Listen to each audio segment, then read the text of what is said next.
അപ്പോൾ ദേ ഇന്ന് രാവിലത്തെ ഒരു എളുപ്പത്തിലുണ്ടാക്കിയ എന്നാൽ രുചികരമായിട്ടുള്ളൊരു വിഭവം. എളുപ്പത്തിലുണ്ടാക്കാൻ താല്പര്യമുള്ളവർക്ക് ഇതുപോലെ ഉണ്ടാക്കി നോക്കാവുന്നതാണ്.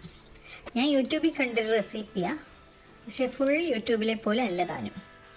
പല യൂട്യൂബേഴ്സ് ഉണ്ടാക്കിയിരിക്കുന്നത് ഒരു കണ്ടിട്ട് ഞാൻ എൻ്റെ ഒരു വെർഷനിലാണ് ഉണ്ടാക്കിയേക്കുന്നത്. അപ്പോൾ ദേ ബ്രെഡ് വേണം. ബ്രെഡ് ഓംലെറ്റ് ആകുമ്പോൾ ബ്രെഡ് വേണമല്ലോ. ബ്രെഡ്, പിന്നെ മുട്ട, പാല്, ഒരു നുള്ളുപ്പ്, പച്ചമുളക്, സവോള, തക്കാളി. എൻ്റെ ഈ മിക്സ് കണ്ടോ, ഇത് ഈ പറഞ്ഞ ഇൻഗ്രീഡിയൻസിൻ്റെ മിക്സാണ്. അതായത് മുട്ടയും ഉള്ളി, പച്ചമുളക്, തക്കാളി, മല്ലിയില ഇത്രയും ചോപ്പ് ചെയ്ത് അതിൽ ചേർത്തിട്ട് കുനുകുനുകുനാന്ന് അരിയണം ചെറുതായിട്ട്. എന്നിട്ട് ചോപ്പറിലിട്ട് ഒന്ന് കറക്കി ചോപ്പ് ചെയ്ത് അതും ചേർത്തിട്ടുണ്ട്. പിന്നെ പശുവും പാല്, ഒരു 3-4 സ്പൂൺ പശുവും പാല്. വേണമെങ്കിൽ കുരുമുളക് പൊടി ചേർക്കാൻ, ഞാനിപ്പോൾ ചേർത്തിട്ടില്ല. ഒരു പച്ചമുളക്, എരിയുള്ള ഒരു പച്ചമുളക്, അത് ചോപ്പറിലിട്ട് ചോപ്പ് ചെയ്ത് ചേർത്തേക്കുക. ഇത്രയും ചേർത്ത് മിക്സ് തയ്യാറാക്കിയിട്ടുണ്ട്. ആ മിക്സിൽ ബ്രെഡ് മുക്കി ബട്ടറിലോ നെയ്യിലോ ടോസ്റ്റ് ചെയ്ത് എടുത്ത് വെച്ചാൽ മതി.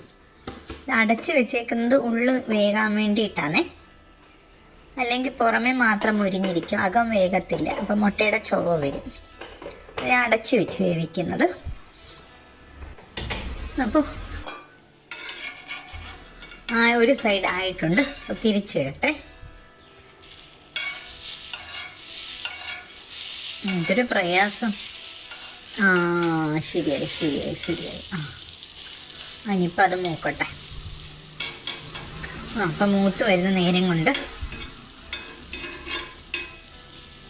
കുറച്ച് കാര്യങ്ങളൊക്കെ പറയാം. ഈ ഒരു ബ്രെഡിനെ പറ്റി പറയുമ്പോൾ, ബ്രെഡിന് വേറെ മിക്സൊക്കെ നമുക്ക് ചേർക്കാം, അല്ലെങ്കിൽ തയ്യാറാക്കാം.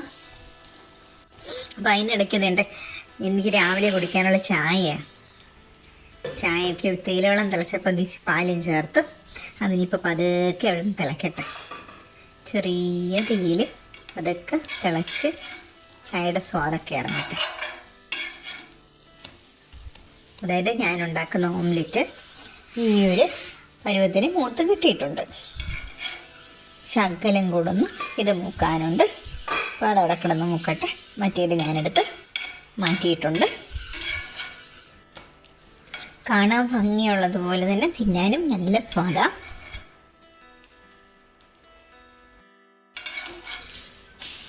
ഇതും ഒരുവിധം ഒന്ന് മൂത്തിട്ടുണ്ട്. ഇടയ്ക്ക് നെയ്യോ ബട്ടറോ ഒക്കെ തൂത്ത് കൊടുക്കാൻ മറക്കരുത്. മിക്സ് വേണമെങ്കിൽ നമുക്കിതുപോലെ മേളിൽ വെച്ച് കൊടുക്കാവുന്നതാണ്.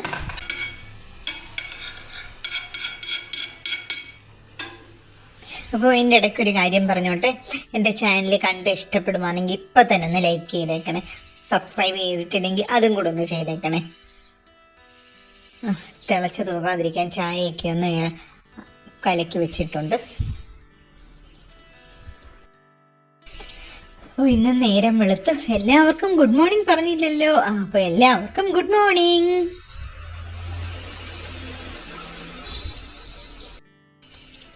പിന്നെ എന്തൊക്കെയുണ്ട് എല്ലാവർക്കും വിശേഷങ്ങൾ പറയാൻ. മിക്കവാറും എല്ലാവരുടെയും യൂട്യൂബ് ചാനലൊക്കെ ഞാൻ കാണുന്നുണ്ട്. ഒരുപാട് ചാനലുകളുണ്ടല്ലോ, എല്ലാവരുടെയും ഒന്നും നമുക്ക് കാണാൻ പറ്റത്തില്ല.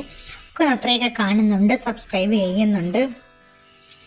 ചാനൽ സബ്സ്ക്രൈബേഴ്സിൻ്റെ എണ്ണം കൂടുന്നതിൽ ഒരുപാട് സന്തോഷമുണ്ട്. പക്ഷെ വാച്ച് അവർ കൂടുന്നില്ല. അതും കൂടുമെന്നുള്ള വിശ്വാസത്തിന് ഓരോ ദിവസവും വീഡിയോ ഇടുന്നത്. അപ്പോൾ നെയ്യൊക്കെ പുരട്ടിക്കൊടുത്ത് അതിനെ ഒന്ന് ഇച്ചിരി നെയ്യുടെ സ്വാദും കൂടെ ഒക്കെ ആകുമ്പോൾ നല്ലൊരു സ്വാദാണ്. പിള്ളേർക്കും വലിയവർക്കും കൊച്ചുപിള്ളേർക്കും പ്രായഭേദമന്യേ എല്ലാവർക്കും ചവച്ച് തിന്നാൻ, വായ്പല്ലുള്ള എല്ലാവർക്കും ചവച്ച് തിന്നാൻ പരുവത്തിനുള്ളൊരു ബ്രെഡ് ടോസ്റ്റ് അല്ലെങ്കിൽ ബ്രെഡ് ഓംലെറ്റാണ്. എല്ലാവർക്കും ഇഷ്ടപ്പെടും. പറഞ്ഞതിൻ്റെ സാരം കൊച്ചു കുഞ്ഞുങ്ങൾക്കൊഴിച്ച്, ഭക്ഷണം കഴിച്ചു തുടങ്ങിയിട്ടില്ലാത്ത കുഞ്ഞുങ്ങൾക്കൊഴിച്ച് ബാക്കി എല്ലാവർക്കും കഴിക്കാം. അങ്ങനെയാണ് എൻ്റെ ഒരു വിശ്വാസം. വലിയ എരിയില്ല, എന്നാൽ അവസ്ഥ എരി ഉണ്ട് താനും കൊണ്ട് കൊള്ളാം. പിന്നെ സ്വാദനുസരിച്ച് നിങ്ങൾക്ക് ഇഷ്ടമുള്ള ഇൻഗ്രീഡിയൻസ് ഒക്കെ നിങ്ങൾക്ക് ഉണ്ടാക്കി നോക്കുന്നുണ്ടെങ്കിൽ ചേർക്കാം. അതായത് കുരുമുളക് പൊടി ചേർക്കാം, പിന്നെ വെളുത്തുള്ളി വെളുത്തുള്ളി പച്ചയ്ക്ക് അരിഞ്ഞിട്ടല്ല, എണ്ണയിൽ വഴറ്റിയിട്ട് അത് ചേർക്കാം. അപ്പം നല്ലൊരു സ്വാദാണ്. അങ്ങനെയൊക്കെ ചെയ്യാം. അപ്പോൾ ഞാനിതിപ്പോൾ ഉണ്ടാക്കി തീരാറായി. മിക്സൊക്കെ മുക്കി വന്നു. ഉള്ളിയും തക്കാളിക്കായൊക്കെ ഉള്ളതൊക്കെ ഞാൻ ഇത് പേർക്ക് വെക്കുക.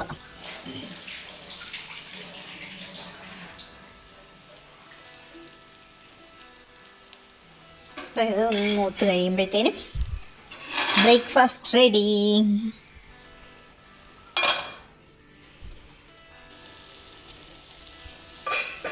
അപ്പോൾ എല്ലാവർക്കും താങ്ക്സ് ഫോർ വാച്ചിങ്.